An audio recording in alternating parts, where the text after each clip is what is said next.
Bakit Duterte ang kalaban nila? Pilipino ang kalaban ni Romualdez. I'm sorry, sir.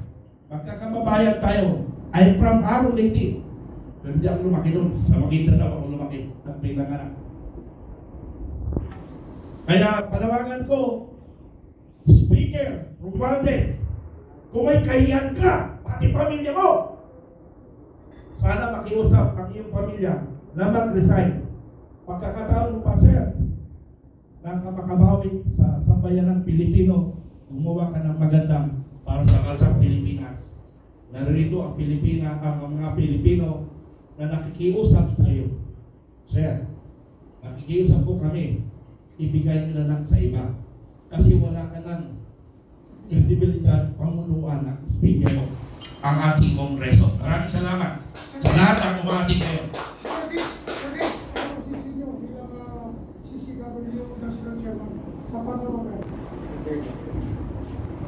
Magandang umaga po sa inyo lahat. Alam niyo, ang issue pa rin dito is korupsyon. Ito po siguro Congress na ito, yung nagtalikod ng Congress. Ito ang pinakakurap na Kongreso. Lalong-lalo na po sa issue ng ayuda. Ito naman, hindi naman talaga ito totoong ayuda eh. Ginamit lang nila ito sa pamimili ng boto. At bakit mayroong ayuda? Dahil kay Speaker. Di ba nadidinig lagi natin yun? Bakit mayroong ganito? Dahil kay Speaker. So, yung nakita natin, kasali na yung ipinanglagay na proyektong halagang 150 million sa bawat pumirma, siguro panahon na para bumaba na sa pwesto si Speaker Romualdez. Ibigay naman sa iba. Pagkat kung siya pa rin ang uupo bilang Speaker sa 20th Congress, mukhang ang credibility ng ating Congress, wala na. Kaya kami sa Citizens Crime Watch, kinakalkal namin itong ayuda na ito. Even yung 2024, sumulat kami sa DSWD. Pagkat sinasabi ni Speaker Romualdez, hindi humahawak ng pera, hindi nakikialam ang mga congressmen sa pamimigay ng ayudang ito. Pero kitang-kita naman natin, napakaraming mga video clippings na pinakikita sila mismo ang namimigay. At alam natin na itong nakaraang eleksyon, ginamit na masyado sa pamimili ng boto ito pong ayudang ito. Kaya, sabi natin, panahon na para mag-resign bumaba si Speaker Romualdez bilang Speaker ng ating pong House. Kaya, Speaker Romualdez, resign na, nauna. Sir, plano ba kayo mag-final drafting kasi ginagabi ko, sir, as chairman po ng CCW? Kaya po kami sumulat sa DSWD kay Secretary Gatchalian, hinihingi po namin yung datos ng 2024 implementation nitong ayudang ito, lalo na yung AKAP. Pagkat ang gusto namin, magkaroon ng people's audit. Kung ang pangalan ng mga sinasabi nilang beneficiary ay mabibigyan kami ng kopya, iisa-isahin po namin yan. At tatanungin namin, ito ba'y talagang natanggap mo? At kami po, gaya ng aming inaasahan, hindi po kami pinagbigyan ng DSWD. Pagkat gusto namin i-file ang kaso, laban po dito sa mga congressmen na ito, namigay ng ayudang ito. At sigurado po kami, hindi po makatotohanan yung kanilang lista. At alam namin na hindi kami bibigyan pagkat siyempre malaking malaking issue ito. Pero pipilitin po namin na makasampa pa rin ang kaso laban po dito sa mga congressmen na namigay po ng ayudang ito, lalong-lalo na kay Speaker Romualdez. Pagkat sa kada pamimigay nila, pag-ikot nila, kasama po ng representante ng isang distrito si Speaker Romualdez. At pinagmamalaki nila, kung hindi dahil kay Speaker, wala tayong AKAP. Diba? Yun lagi ang kanilang sinasabi. Kaya meron tayong AKAP dahil kay Speaker. At dahil sa AKAP, kailangan mag-resign na si Speaker Romualdez.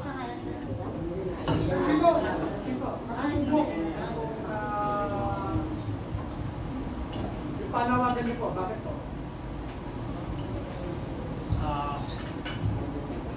Una, itong ayuda kasi, kami mga katutubo, natutuwa na sana kami sapagkat ang sektor ng katutubo ay sobrang hirap. hand to mouth ang existence namin. Ngayon, nagkaroon ng programang ayuda, 5,000, pagdating sa beneficiary, 2,000 na lang. Kasi yung papirmahin ka ng 5,000, pagdating, paglabas mo sa gate, kunin nila yung 3,000. So may iwan sa beneficiary na ulit. Yan ang napakasakit. Kasi lurit-lurit ang katutubo. So hindi makapag-recess. Pero kalimuhanan kasi yung 2,000 na yan. Bakit mo talihan, makakabili ka ng pagkain. So ito yung mga programang ito na masyadong parang nadodouble date ang mga katutubo. Hindi nga nakapag-aral, nabibiktima pa sa kanyang uring pamamaraan na imbisa na tulungan.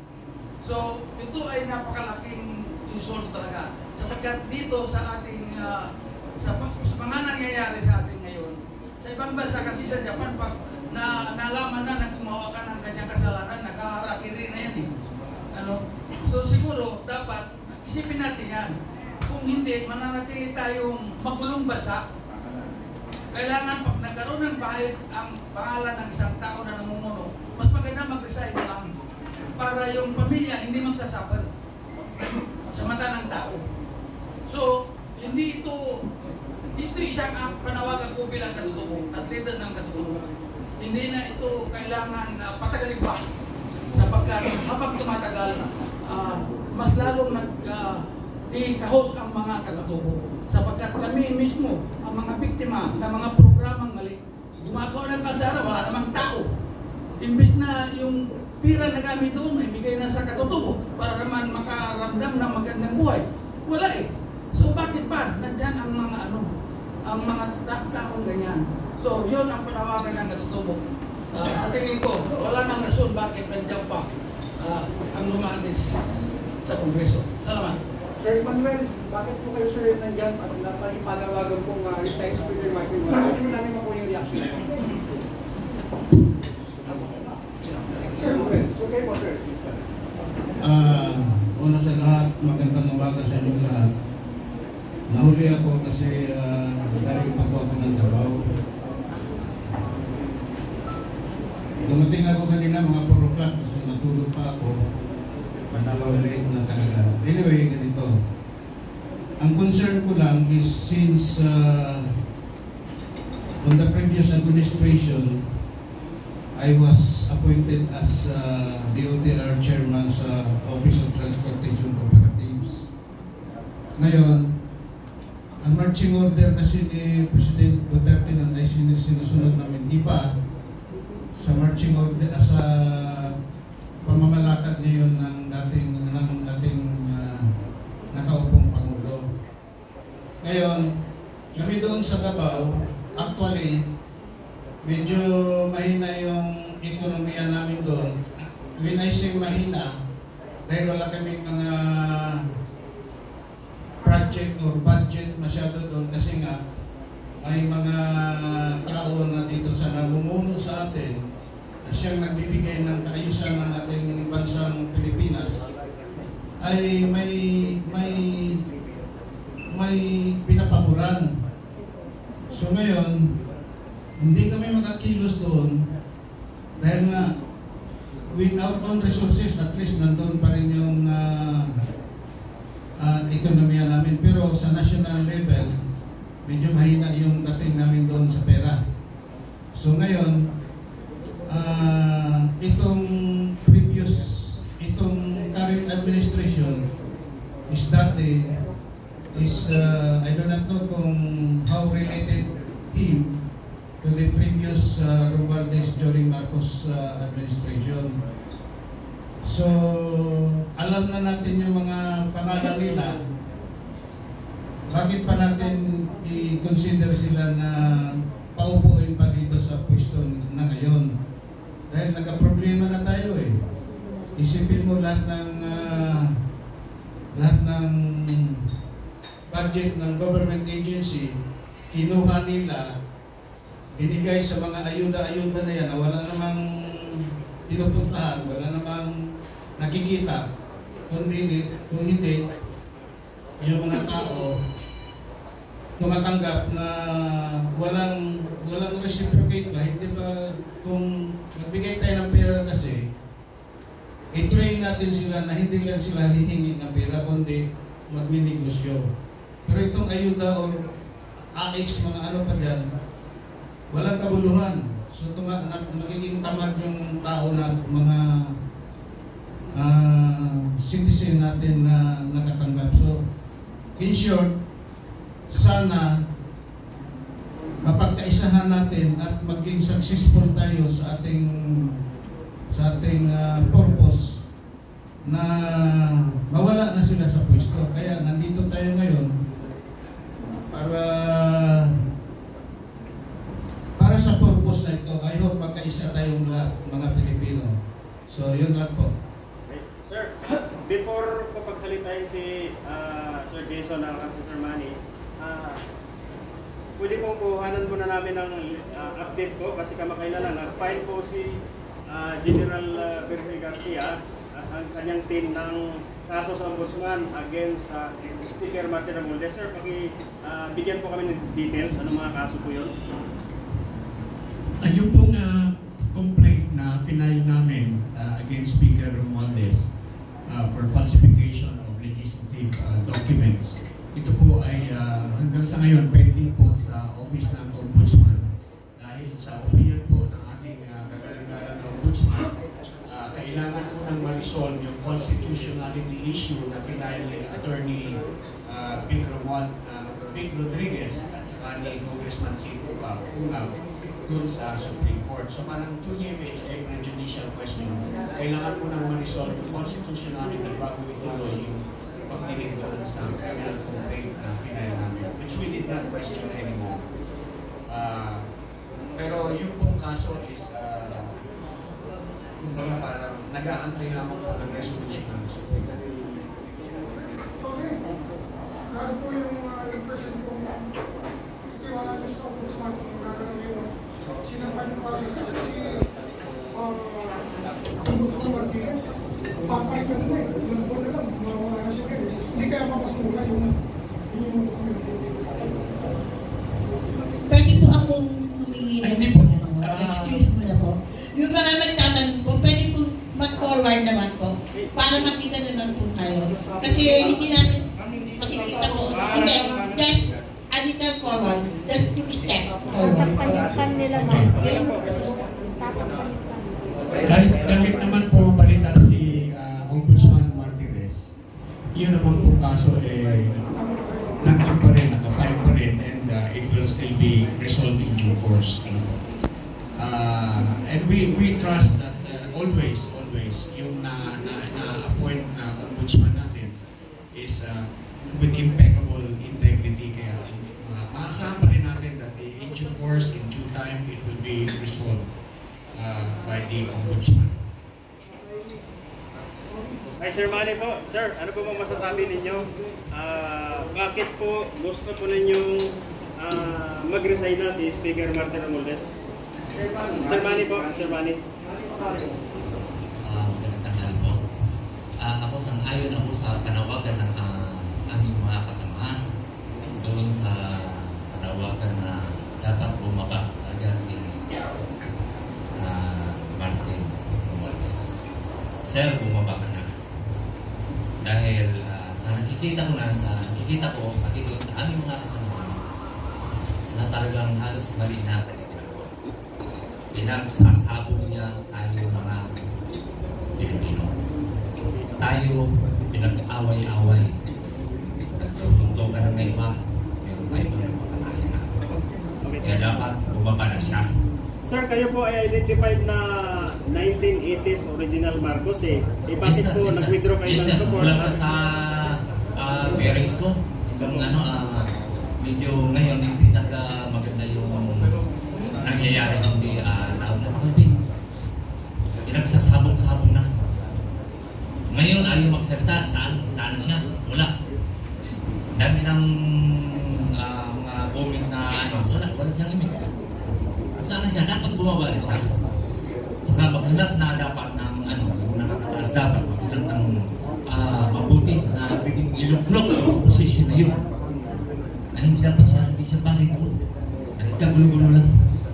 Yan lang po ang Sir Martin Romualdez, sir, bumaba ka na. Please, tambok, please.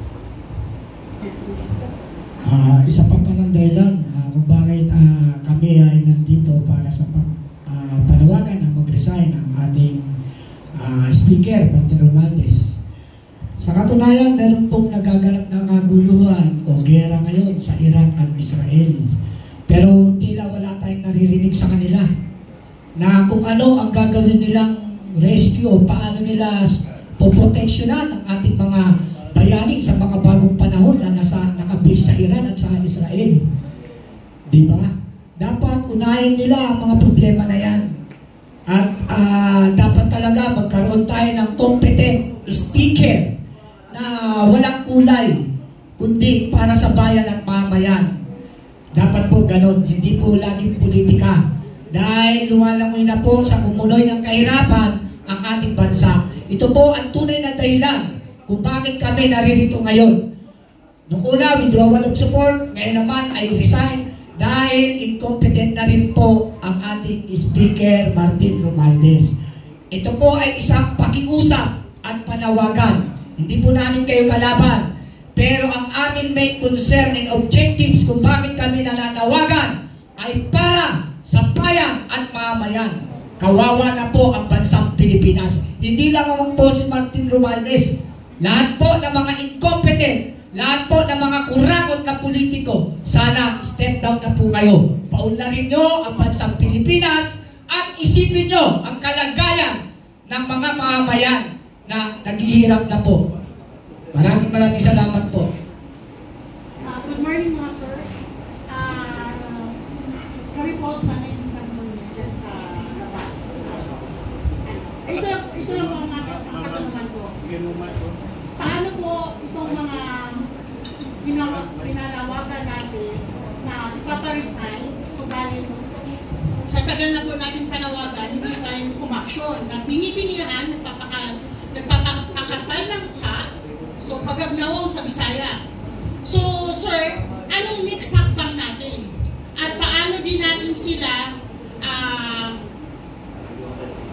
kaya ba natin manawagan sa COA na itong lahat na mga politika na hindi nararapat sa kanilang posisyon dahil nakikita naman ng lahat na wala talaga silang ginawang mabuti sa kanilang mga pundo para sa kanilang lugar. So, sir, dito, ang una kong katanungan, paano po kung patuloy siya magbingi-bingihan at wala siyang gawing hakbang, kasi sa ngayon po talaga, tama po yung mga sinasabi nyo, may gera na sa ibang bansa. Dapat po, ihinto muna ang mga muna tayo, nakatugon muna sana, kaso wala pa rin. Kaya itong panawagan nyo po, maganda po to, naaayon. Kaya sir, gusto lang namin malaman kung anong next action nyo pag hindi talaga sila makinig sa ating panawagan. At ano pong gawing action natin dito sa mga politiko na nagpakasasa sa kapal ng pera ng bayan. Yun lang po. Maraming salamat po sa inyo. Sir, ako muna sasagot. Una po kasi katanungan ni Sir Mangat ng Euro TV, natandaan ko, may kaugnayan sa iyo. Anong hakbang nakasunod? Kami po sa transport sector at iba-iba pong coalition po ito. Meron po itong motorsiklo, tricycle, jeepney, UV, padjak, truck driver Philippines at iba pa pong namamasada pa sa sakyan, ibig na private company. Ang una po namin gagawin at tuloy-tuloy po naman ang aming mga mass protest at caravan, iisahin po namin ito hanggang hindi siya bumababa. Magbuwelga po ang buong kasapian ng National Public Transport Coalition at ang Manila Taxi Regional Association. At gusto rin namin, kaugnay din ng sinabing taga Davao, kinaka po sila sa kaunlaran. Meron pong ginawa ang LTFRB na tinawag nilang Metro Manila Urban Transport Integration Study Updating Capacity. Ang pagkaintindi ko po rito ay regional franchise o regional taxi operation sa lahat ng region na dapat magkaroon ng transportation. Dapat ipatupad ito, lalo na po sa Davao. Nararamdaman namin, nagpalabas na po kami ng mga fleet o mga taxi na electric na 300 to 400 lang amin nagagastos. At sa Region 4A at ang next namin project at Davao ay at Cebu at Iloilo, nararamdaman namin ng pagpigil sapagkat nararamdaman namin at alam namin ang mga may-ari ng mga dambuhalang kumpanya ng langis ay mga politiko. Kaya kami, hindi to fake news, nandiyan sa akin 18,000 charging station po Pilipinas ang aming i-develop sa electric na car na aming inilabas. Nararamdaman namin ang pagpigil ng mga politiko.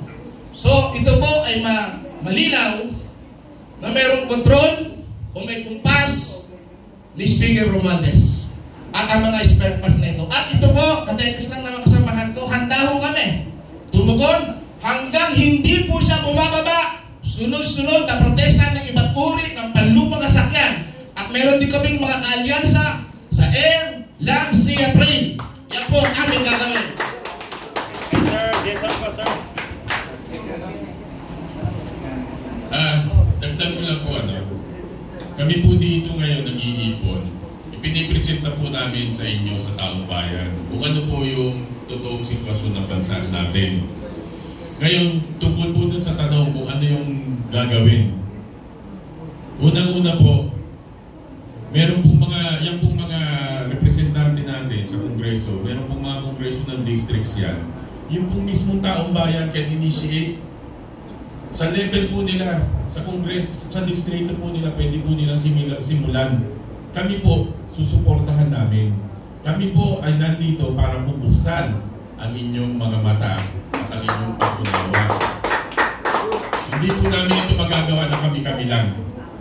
Kaya po, ang panawagan namin sa taong bayan, magtulungan po tayo. Hindi lang po kami, yun po mga nasa sa distrito, mga congressional districts. Pag nakikita nyo po na yung inyong congressman, pinagagawan kayo ng kalsada, tapos wala pang 2 taon o ilang buwan pa lang butas-butas ulit. Mag-isip po kayo, pera nyo din po yung ginastos doon. Kaya dapat po ang action manggaling po sa ating lahat, hindi lamang po sa amin. Yun po yung aming panawagan. Magsalita ko si Sir Jason sa grupo naman ng mga AITA sa Zambales. Sarap.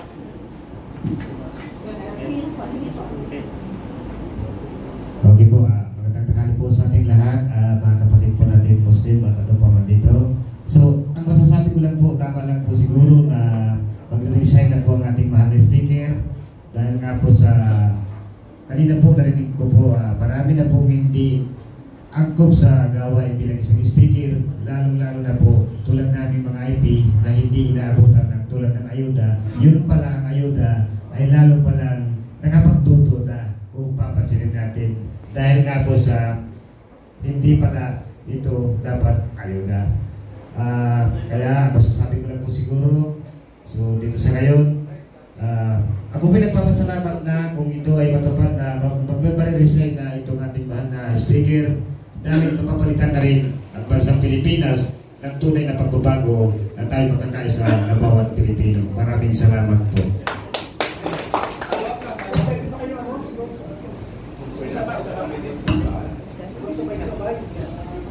Kaugnay lang po nung pinahinto ng construction ng EDSA. Nasaan po ang pondo nito? At bakit hindi namin nadarama ang tulong ng isang congressman o speaker na dapat isaayos muna ang NCAP bago ipatupad? Marami po mga paglaban kami nakita. Yung pondo ng rehabilitation na napakalaki, nasaan po kaya? Yun lang po. Maraming salamat. Colonel, bago po nagdagan yung statement, marami na kasing tumatawag din. Marami kasi tumatawag from Mindanao, Davao, Cebu, Negros, at saka North-South Luzon na gusto rin mag-participate. Meron ba kayong naisip na next move para po mag-gather ang buong Pilipinas sa panawagang mag-resign? Okay, ako munang sasagot yan. Maraming sasagot dito. Ang Filipino Guerrilla Forces, nabuo ito dahil sa nangyayari sa ating bansa. Actually, di ba, nung una natin is withdrawal support from Bongbong Marcos. Number 1 ako sa tumulong kay Bongbong Marcos. More or less 6 million yung naitulong ko, yung Vanguard of Democracy. Ito nga yung libro. Vanguard of Democracy. Iniwanan ko ito sa Bongbong Marcos. Pero dahil nga kailangan ko, kinuha ko ito para sa Filipino Guerrilla Forces. Ang move namin lahat ngayon, ang objective ko bilang isang namumuno o founder ng Vanguard of Democracy, Filipino Guerrilla Forces, ang objective ko, pagkaisahin ko ang buong grupo na na-organize dito sa Pilipinas. Now, nabuo natin ang United People's Initiative. Ano ba ang move ng United People's Initiative? Una, bubuhatin natin si Bongbong Marcos sa kanyang trono. Hindi lang si Juan Romualdez, kundi si Marcos. At nandito ang mga kasama ko, nandito si Police Colonel Galang, ang aming lawyer sa United People's Initiative, Attorney Magdamo, ang aming legal advisor, si Attorney Garcia, na kung saan ay i-consolidate natin ang reklamo ni George Garcia, Chairman, sa COMELEC, at mayroon kami pag-uusapan bukas kung ano ang move namin sa walang hiyang gobyernong ito. Binubuo natin buong Pilipinas. Buhay ang kapalit dito. Sir, kasi ginagago tayong lahat. Hindi nyo ba alam? Bakit hindi tayo kumikilos? Payag na lang ba tayo na gagawin? Yun ang hindi ko kayang makita na tayo ay ginagago. Harap-harapan. Very clear yan eh. Sa COMELEC, sa election. Ginago tayo ni Garcia. Anong ginawa ng Pilipino? Natuwag? O nag-alangan dahil walang namumuno? Narito kami para pamunuan, para sa kapayapaan ng bansang Pilipinas. Kasi po, ang pagkakaalam ko po, ang guerrilla forces, mga armed po ito doon sa North Luzon. At ang balita ko, eager na po sila eh. Sa inyong pananaw, nararapat bang mag-buwis ng dugo or idaan na lang sa peaceful? Ang pagbuwis ng dugo, ibang usapan yun. Kailangan may baril. Ang laban sa gobyerno, hindi baril ang laban. Laban ng Pilipino, People's Initiative. Yun yung laban natin. Magkaisa tayo. Hindi armas. Hindi solusyon ang armas. Kasi buhay natin ang kapalit yan. Buhay sa Pilipino. Buhay sa Pilipino. Kaya dapat magkaisa tayo para sa kapayapaan. Since pinagre-resign niyo po si House Speaker Martin Romualdez, sino po yung napupusuan niyo na magbabatas na pumalita sa kanyang pwesto para sa 20th Congress? Sa ngayon, medyo hindi ko pa alam. Ang alam ko lang, gusto ko siyang buhatin sa Speaker of the House. Baka kasama ko, mayroon sasagot dito. Pero ang akin lang, bubuhatin natin si Romualdez sa kanyang upuan. Hindi po pwede kasi dito na makiusap. Walang iya eh. Hindi tatanggal ng pakiusap. Walang iyaan na lang. Ganun ang gawin natin. Okay, thank you. Ang maingay po kasi ngayon sa ating lipunan, yung minority. Yung silent majority, hinihiling namin sana mag-ingay na rin kayo. Pinapanimulan lang po namin at saka tayo magsimula mula dito. Sana po mapukaw namin ang inyong mga natutulong na damdamin. At sana rin po yung ating mga congressman ngayong may ganitong panawagan, kasi sila po yung kinatawan ng tao. Dapat po mitingin nila yung kanilang mga consultative assembly at tanungin nila, ano ang inyong puso? Marapat pa ba na iboto ko muli si Speaker Romualdez bilang Speaker of the House o pumili na tayo ng iba? Dapat po ganun na yung gawin. Ginagawa ng ating mga congressman ngayon bago sila umattend ng session para pumoto. Kasi yung boto po ng congressman, kinatawan po sila ng tao. Yung boto ng taong bayan, ang iboboto nila, hindi yung botong pansarili nila para suportahan yung personal na choice nila. Dapat po choice ng tao. Yun po yung initiative na kailangang mangyari sa atin ngayon. Pinupukaw po namin ang inyong damdamin. Kami po ay nagsisimula lamang at pagkatapos nasa sa inyo na yung sunod na hakbang. Para rin po yan dun sa pinanimulan kong laban sa political dynasty. Marami po nagsasabi sa akin, I support your move, we support you, pero silent po walang in public, hindi nararamdaman ng mga dapat makaramdam. Ngayon talaga ang damdamin ng tao, ayaw talaga ng tao ng political dynasty. At hindi ito gagalaw hanggat hindi tao mismo ang magpaparamdam sa ating mga mambabatas na kailangan na nilang gumawa ng hakbang para tuparin ang kanilang tungkulin sa saligang batas. So yun po ang sa amin. Sir, panimula, nasa sa inyo yung susunod. Dapat po maramdaman ng bawat kinatawa natin na yung tao nila ayaw na kay Speaker Romualdez. Ako naman po ang panawagan ko kay Speaker. Namuno ka na po ng 3 taon. Ikaw sabi mo rin naman hindi naman naging matahimik at maayos ang ating buhay. Siguro po marapat. Ikaw na mismo magkusa, sabihin mo na lang na mamili kayo sa mga nag-a-aspire na qualified na kandidato para Speaker of the House. Hindi po nababanggit si Speaker, si Congressman Sid Umab ng Davao.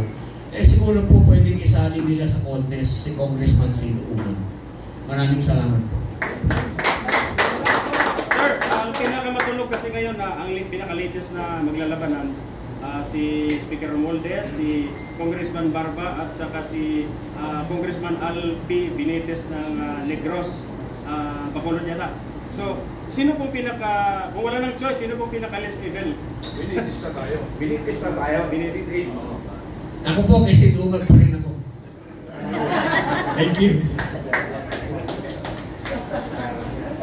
Sinabi niya ni sinabi ni Vice President Sara na kay Congressman Mulong na tumakbo siya ng pagka-speaker. Gustong tulong na Duterte o Paulo Duterte. So palagay ninyo, susuportahan niyo po ba? Sakasakali magtagumpay ang panawagan ninyo na bumaba sa pwesto si House Speaker Romualdez? Depende po yan sa kagustuhan ng mamamayan. Pero para sa akin, pwede naman. Dahil nakita niyo naman kung paano ang performance ng mga Duterte pagdating sa pagmamalasakit sa ating bayan ng mamamayan. Actually, itong usapin talaga ito ng bayan at mamamayan eh.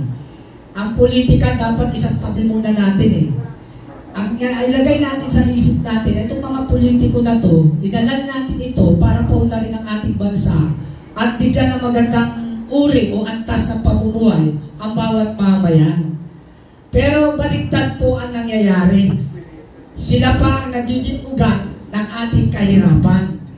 Nakita niyo naman sa Kongreso, dapat sila ang gumagawa ng batas, pero wala silang ginagawang batas para pababain ang mga bilihin.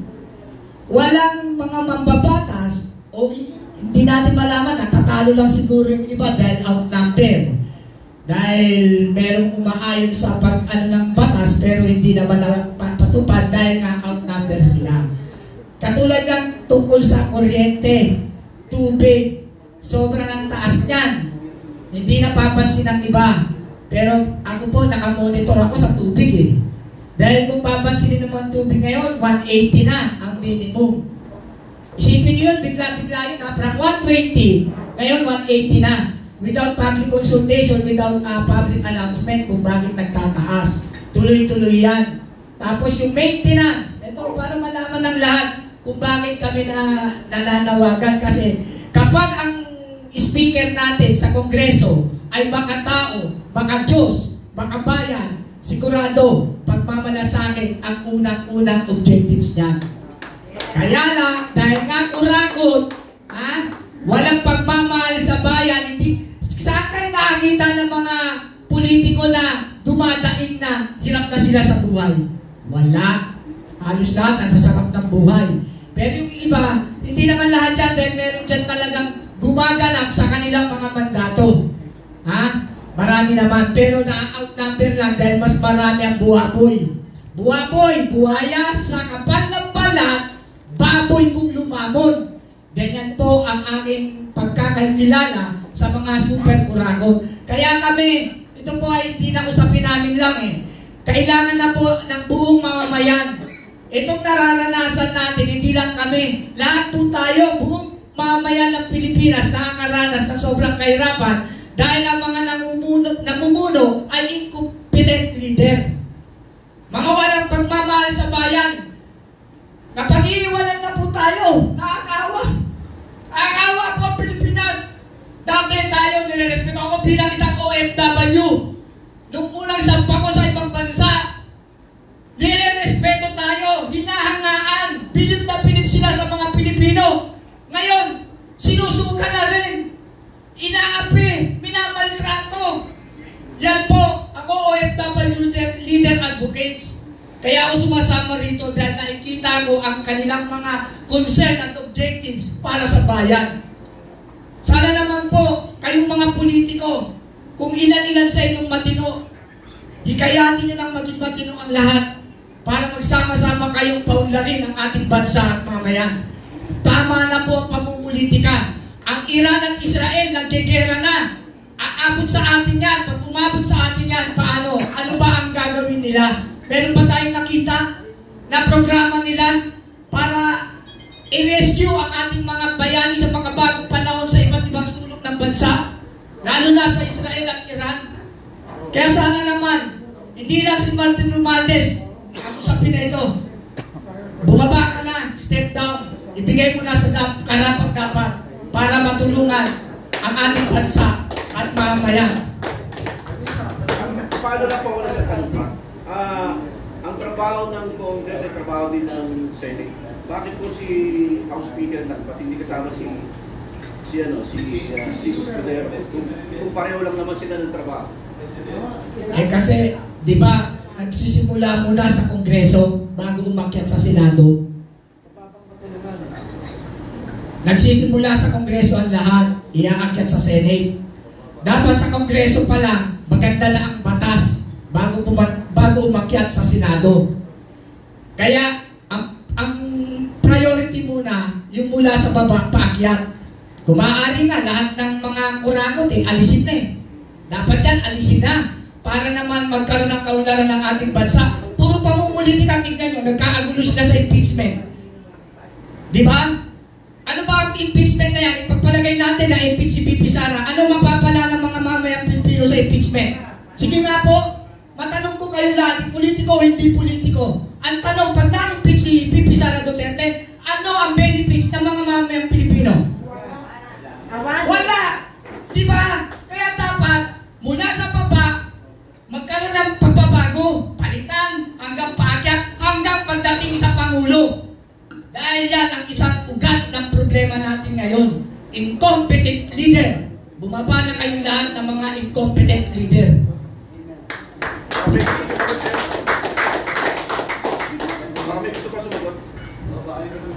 Yung sa akin po ay durugtungan ko lang po yung sinabi ni Kevin doon sa guerrilla forces. Kami po sa kanilang transport ay tinitingnan namin yung sitwasyon ng isang babaeng nagdadalang tao na kapag nagsilang ng sanggol may kasabay na dugo. Ito po yung bagong buhay, yung bagong lidatuhan. Kung dumating sa ganung punto na isisilang ng isang bata, ng isang nagdadalang tao, ganun po ang sitwasyong mangyayari. Hindi po kami titigil hanggang hindi bumababa si Speaker Romualdez.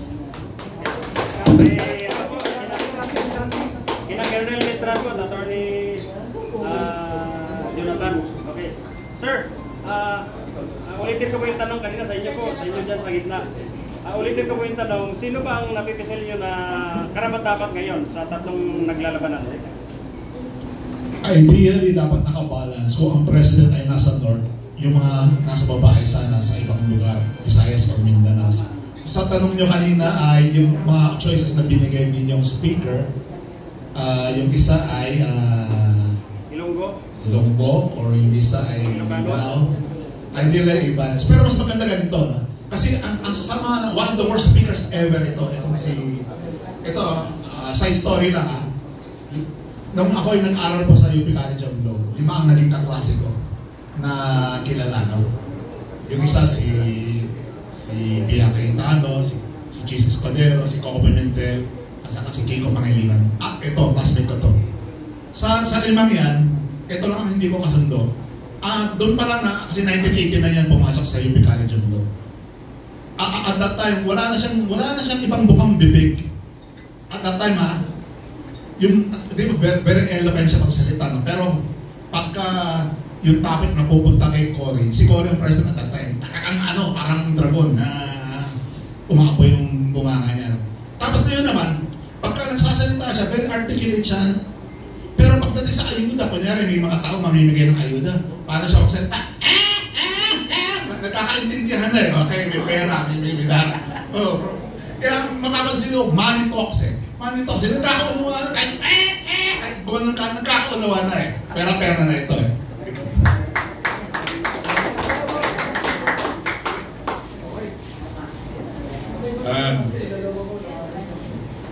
Sagutin ko muna yung yung tungkol doon sa bakit yung Senate hindi kami nananawagan.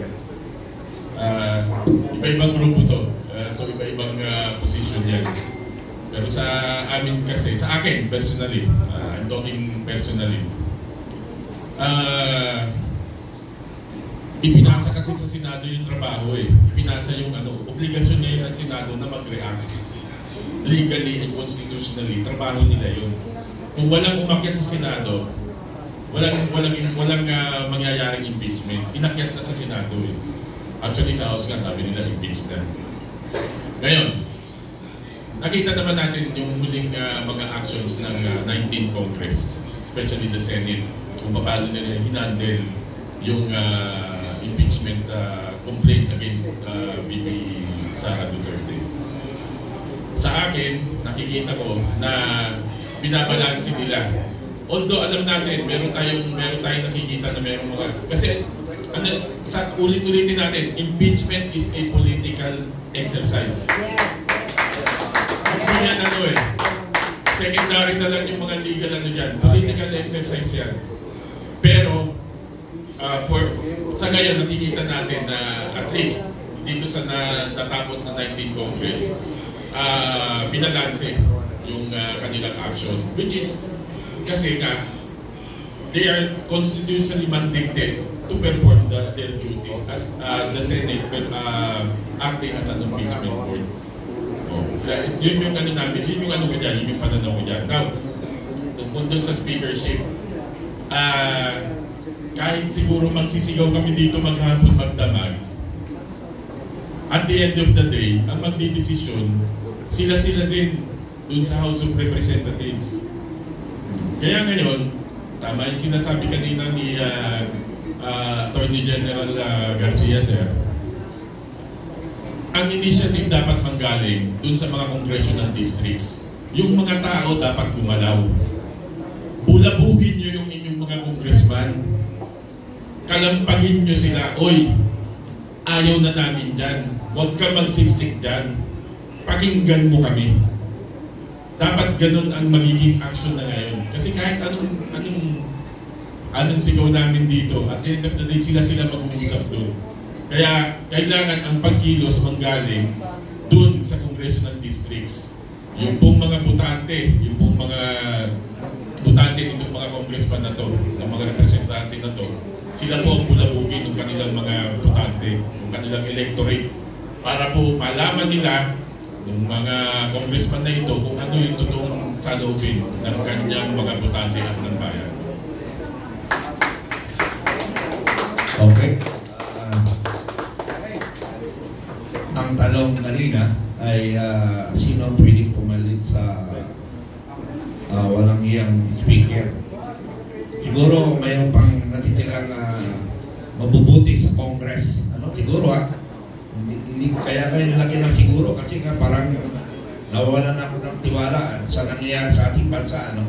So siguro si Speaker Benitez, Congressman Benitez siguro pwede kasi isang Ilonggo at yung speaker kasi waray upay tulad ko isang waray palitan naman natin ang Ilonggo o kaya si Buano o nga ba pero si Benitez na lang so yun yung tanong si Benitez.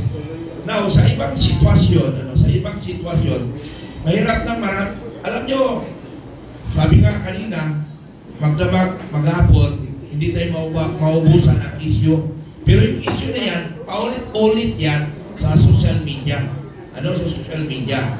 Pero pinopromote ko lang muna ang aking YouTube ng Northern Luzon Filipino Guerrilla Forces, yung Pinoy Insight, at yung YouTube ko, Makabayan and Informative Channel. Ang objective ko doon, to educate Filipino to fight corruption and communism. That is my objective. Fight corruption and communism. Pag nawala corruption, wala nang communism kasi wala na silang issue. Wala na punto. Wala na silang papatikusin. Kaya mayroon nag-i-exist ang NPA, ang komunista, dahil may issue. Magnanakaw kasi ang mga nasa gobyerno eh. So, ang taong bayan, ito mga kapatid natin katutubo, hinihingan ko na sumama sa Filipino Guerrilla Forces. Ang layunin natin, fight corruption, fight communism, para kumanda ang bansang Pilipinas. Tingnan nyo, may dagdag lang pala ako, no? Kay Speaker Romualdez, yung San Juanico Bridge, di ba ang nagpagawa niya, yung Marcos Sr.? Marcos Jr. rin ang sumira. Tarantado talaga, Bakit? Alam niyo bakit? Alam ko, alam ng iba eh. Kasi kumakalat sa softment ito, Dahil sa politika. Dahil hindi nanalo ang Marcos at Romualdez na taga Leyte, hindi nanalo sa Region 8, kaya ang binawian, San Juanico Bridge. Ganun katarantado ang ating gobyerno. Salamat. Lalabas ng pondo. Lalabas ng pondo. Balikan ko lang po yung tanong bakit sa Senado hindi natin inihingi yung pagpapalit ng Senate President. Nakita naman po natin dun sa pagbabago ng yung mga nanalo sa eleksyon. I think, ako personally, I think it will come naturally kung merong need to change the presidency of the Senate dahil nagbago na po yung political landscape sa Senado. Unlike dito sa Kamara, sa mababang kapulungan, hindi pa natin alam kung ano magiging itsura niyan. I think yung majority has shifted to the other side in the Senate. And therefore, if they think they need to change the leadership of the Senate, they will do so doon sa 20th Congress. So, yun po yung aking pananaw doon sa bakit hindi namin hinihingi yung ulo ng presidente ng Senado. At ano rin naman po, kasi abogado, he's trying his darnest to do the right thing. Yung pag-remand is because ang aking pangunawa doon is kasi gusto niyang malaman, hindi ba na-violate yung constitutional provision na only one impeachment complaint shall be initiated against the same person within a 12-year period. Tatlo po kasi yung initial na final na verified complaint for impeachment. Yung una, tingnan po ninyo yung timing, November 28, yung sumunod, December 4, yung pangatlo, December 18. Magkakalayo po yun.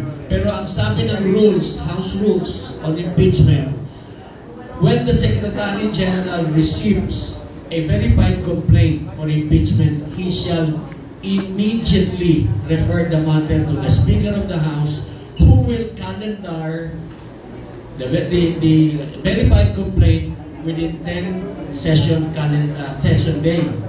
So nasunod po ba yun? Kasi kung hindi po nasunod yun, merong violation and may defect yung ating articles of impeachment, it boils down to the jurisdiction of the Senate if they can forthwith proceed to trial. Yun po yung sitwasyon sa impeachment ni BP Sara. Okay, sir, ayon po sa iba't ibang grupo sa buong Pilipinas, magkakaroon na po kayo ng malawakang pagkilos, simultaneous, Luzon, Visayas, Mindanao. Kailan po ito magaganap?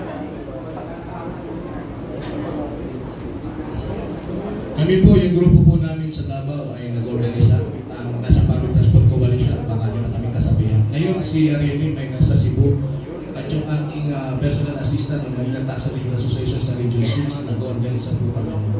At unti-unti po namin pinagabati na ang nadaraman natin kay Speaker ay wala. Kaya kami po ay tuloy-tuloy.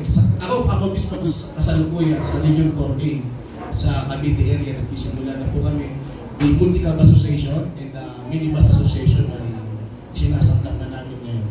So tuloy-tuloy po at pag ito po ay na-unite na namin ang kabuuan ng Pilipinas, bubugso po ang malaking National Public Transport Coalition na iba't ibang mode of transport ng panlubang nasakyan.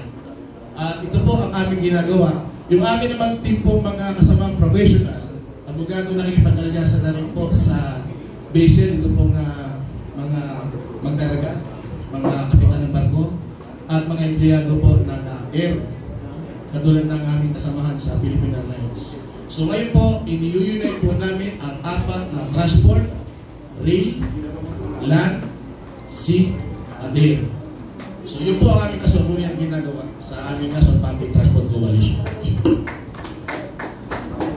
Okay, part naman sa Filipino Guerrilla Forces. Dapat sumali kayo dito kasi malapit na yung missile na papabagsak sa atin. Ano? So anong gagawin natin? So magkakaroon tayo ng training through social media training natin. Ang point ko dito, preparation lang yun. Ayaw natin ng gera, pero paano nandyan? Anong gagawin natin? Parang anong gagawin natin? Pagsulo yun eh, nagtanong ano.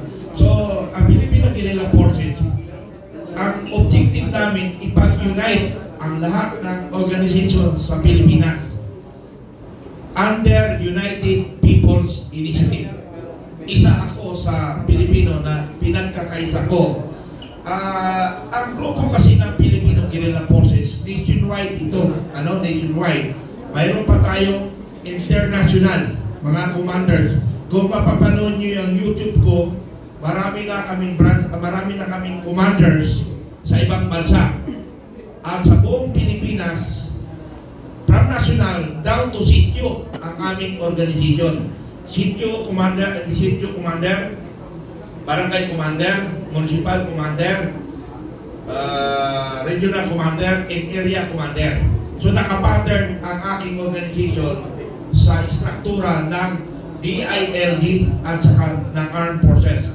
So, ang objective namin, ipapa-under ko lahat sa United People's Initiative.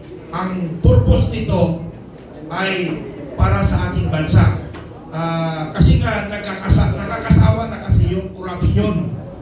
Ang objective talaga namin, labanan ang korupsyon. Yun lang. Change.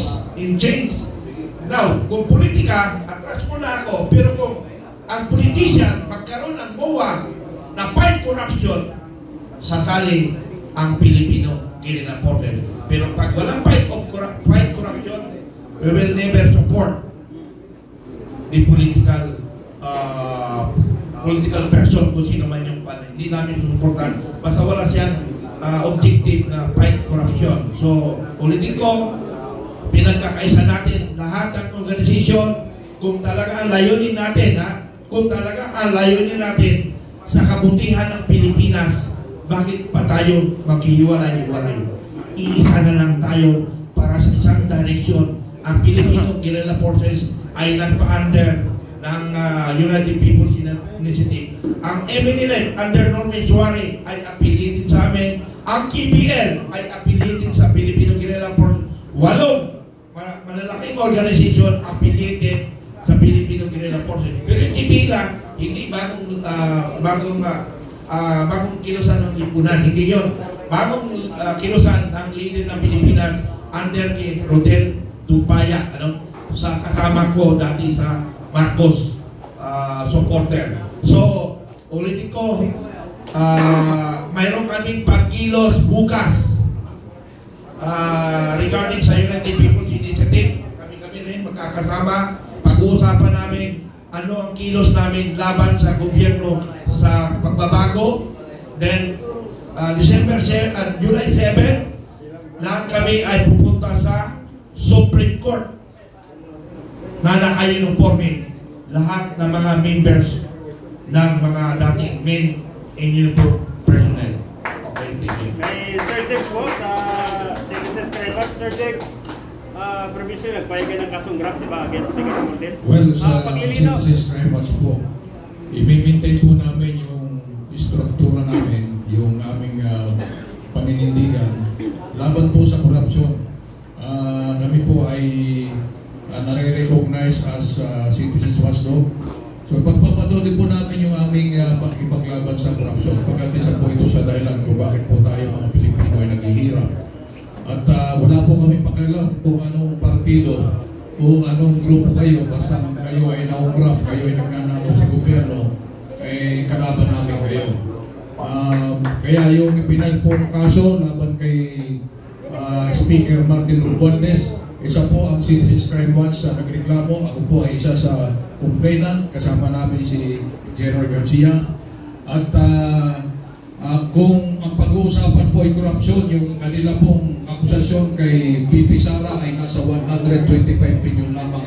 Naku ay bilyon-bilyon po ang ninanakaw ng ibang ahensya ng ating pamahalaan. Pero hindi po nila nakikita. Kaya nga lamang, ipagpaamanin po ninyo, kami sa Citizens Crime Watch, talagang nahihirapan po kami kumuha ng dokumento. At kung wala kang hawak na ebidensya, wala kang hawak na dokumento, napakahirap ipaglaban.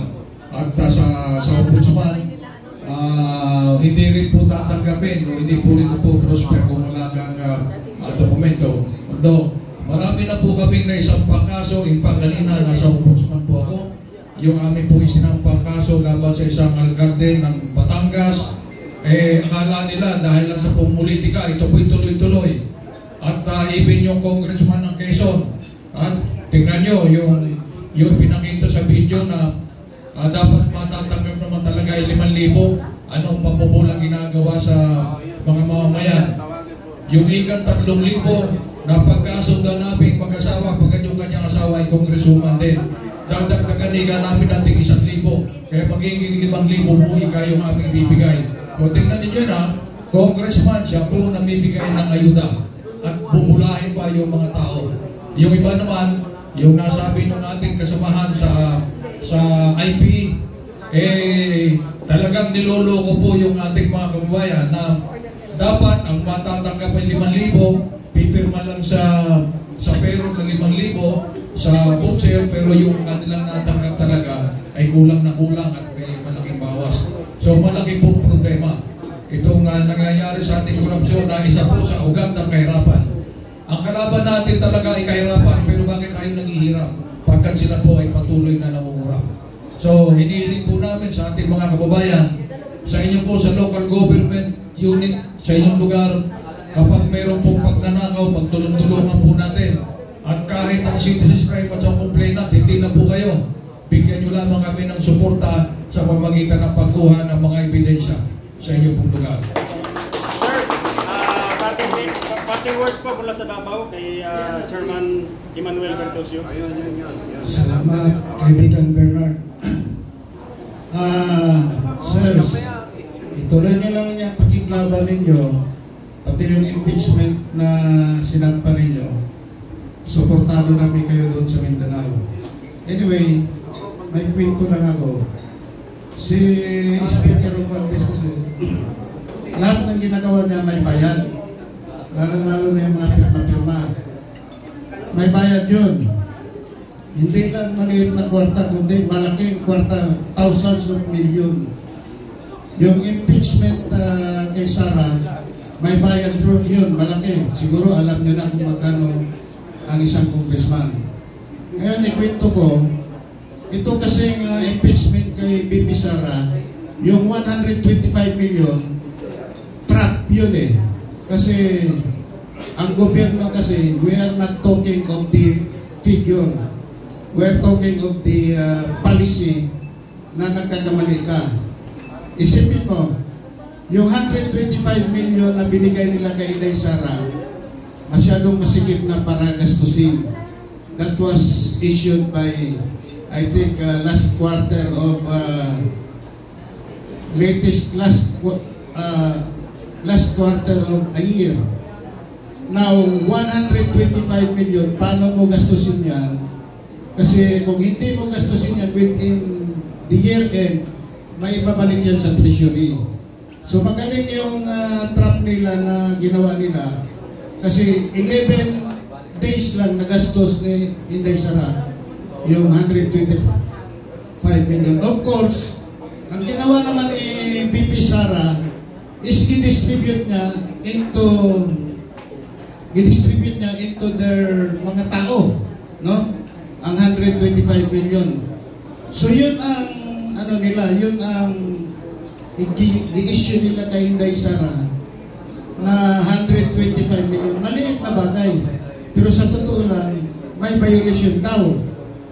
Pero anyway, palagay ko pinag-aralan na nila kung paano nila titimbugin si Inday Sara eh. Kasi wala silang ibang makitang dahilan kung paano mag-exist yung mga Duterte na may mga nagawang kabutihan sa ating bansa. So yun ang i-issue nila.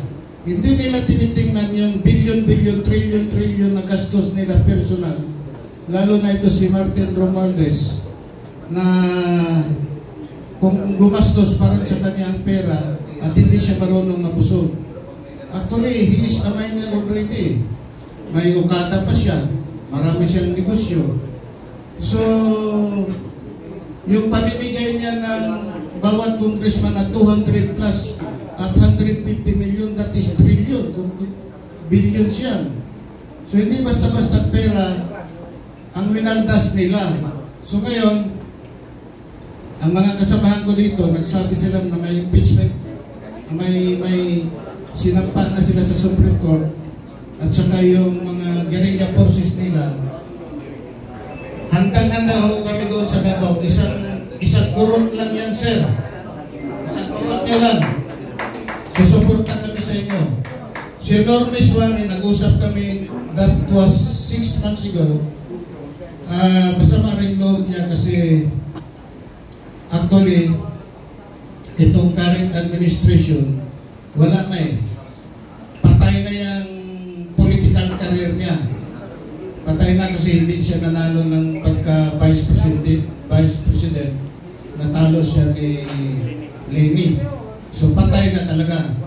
Ngayon, walang ibang pwede niyang makarecover. Sumanib siya sa mga Duterte kay Sara. So, during that campaign, ang magiging presidente sana doon si BP Sara, Inday Sara. Nag-iipon-ipon na kami doon sa Comelec, doon kami naka-standby sa contract. Kami masyado eh. Disappointed kami nung nalaman namin na nag-vice siya kay Bongbong. Kasi kung hindi, sana yun si Inday Sara, si Bongo ang magiging presidente. Kaya lang, may kaunting conflict din kay Bongo pati sa mga anak ni President. Alam naman natin yan. So, ang talaga namin noon is si Inday Sara. So ngayon, nung nanalo, actually makikita nyo yan eh. Kahit ako, during the election campaign, sumusuporta ako kay Bongo dahil kay Inday Sara. Di ba? Gumastos rin kami noon eh. So, nakikita namin, ayaw nila ang mga Duterte dahil kung babalik ang mga Duterte, magiging madugo talaga ang laban. Kasi tatapusin talaga yung trabaho ni Tatay Digong ni Inday Sara. Diba? So, sana tayong lahat maintindihan natin kung paano ka-honest at hindi naman masyado honest, siyempre, of course. Kahit paano ang mga politiko, meron talaga yan konting pero hindi naman sobra. Basta maganda lang yung palakad, kamukha nung nakaraang administration. Issue sila noon ng mga kahit pero maganda naman ang palakad ng ni Duterte. Ngayon, ang gusto natin, ang demand natin is alisin talaga yung nakaupo dyan sa Kongreso. Iwan ko kay Kernel or kay kung paano natin bitbitin, pwede nga, ngayon na, puntahan natin eh. Di ba? Magkaisa tayo. Kulang pa ba? Oo. Sasama kami doon, bitbitin na natin. Di ba? Puntahan na natin si Congressman. Doon tayo mag-ipon-ipon sa Kongreso. Nandoon naman yan eh. At saka ang kagandahan ng isa pang kay Martin Romualdez, hindi yan nag-bailan. Malalaman yan ng mga tao doon sa Congress kasi naka-helicopter yan eh. Every time na pupunta yun doon, helicopter. So alam ng mga tao doon kung sino yung naka-helicopter, si speaker na yun. Yung helicopter pa lang ilang gastusin yan, yung piloto, yung gasolina. Di ba? So, yun, pira ng taong bayan yun. Kaya magkaisa na tayong lahat dito. Ako, ang layo-layo ko pa sa Mindanao, pero as requested by my friend Bernard Minyosa, ito, pumupunta talaga ako dito kasi siya yung nag-request eh. Special trip ito eh. Kaya alas 2 yung flight ko, alas 5 kami dumating. So, nandito ako ngayon para magkaisa sa kausa natin lahat na tanggalin na natin at paalisin si Martin Romualdez. Yun lang po. Parting words po kay Apo Chito. Magandang tanghali po sa lahat. Gusto ko lang pong magdagdag sa lahat ng mga nabanggit ng kami natin at mga dito. Ako po ay isang tribo na walang pinag-aralan, pero sa nakikita namin po sa labas ng TV at balita ng radyo at dyaryo ay talagang sobra na po ito.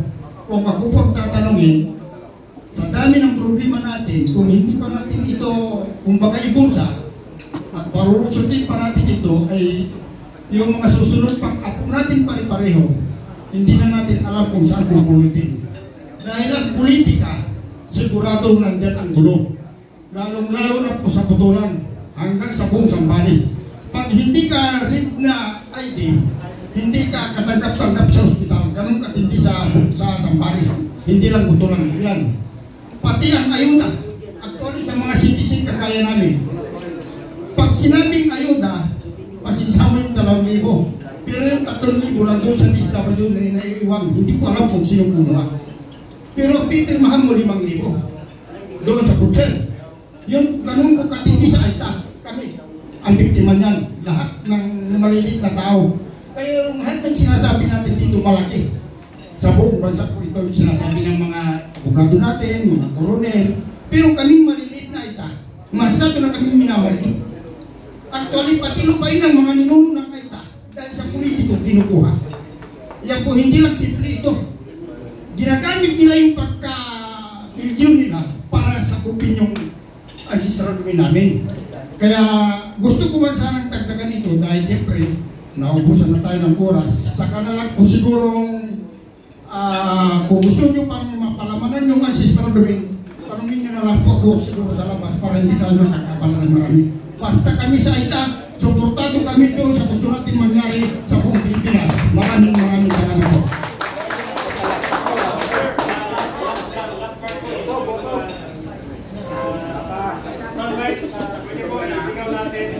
Resign, Romualdez, resign, Romualdez.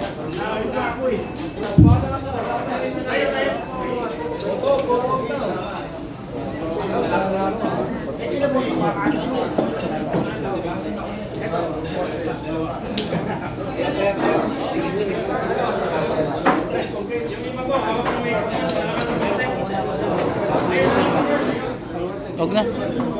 Kapoy na. Isang oras na katayo. Resign, Romualdez. Resign, Romualdez. Now na. 3 times paulit. Dire-diretso po. Wait lang. 3 times lang. Okay. 1, 2, 3, go. Resign Romualdez! Resign Romualdez! Resign Romualdez! Now na!